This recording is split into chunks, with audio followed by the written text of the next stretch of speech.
বড় ভাই আপনার কি এমন ক্ষতি করেছে মানুষ, বা কি এমন হয়েছে আপনার ভিতরে যে আপনি রাত্রিবেলা এসে ব্রিজ থেকে লাফ দিয়ে আপনি মরতে যাচ্ছেন? তুই আমাকে বাঁচালি কেন? এই জীবন রেখে আর লাভ কি বল ভাই? এই জীবন রেখে কি লাভ মানে ভাই? আপনার বউ আছে, বাচ্চা আছে, আপনার বাবা মা আছে, আপনি তাদেরকে কামাই করে খাওয়াবেন, আপনার উপর ভরসা করতেছে তারা, আর আপনি এভাবে মরতে যাচ্ছেন কেন? কিস্তি তুলে ভ্যান কিনছি, বাপ মাকে আমাকে খাওয়াবো, কিন্তু খাওয়াইতে পারলাম কই?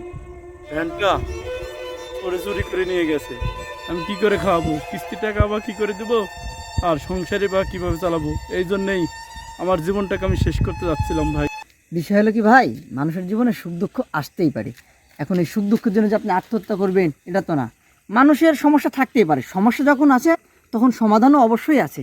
আর এটা তো আপনি বিশেষ করে জানেন যে আত্মহত্যা করা মহাপাপ। তো বিশেষ করে ভাই, এই জীবনে যতই কষ্ট আসুক আত্মহত্যা করা যাবে না।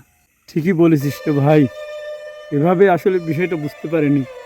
আমি ভাবছিলাম আমি আত্মহত্যা করলে মনে হয় সব শেষ, কিন্তু ভাবতে পারি নাই যে আমি চলে গেলে আমার অবর্তমানে আমার বউ, ছেলে ও বাবা মাকে কে দেখবে। তুই একটা ভালো কাজ করছিস তো ভাই, এত বেলা আমি আমার জীবনটা শেষ করে দিতাম রে ভাই।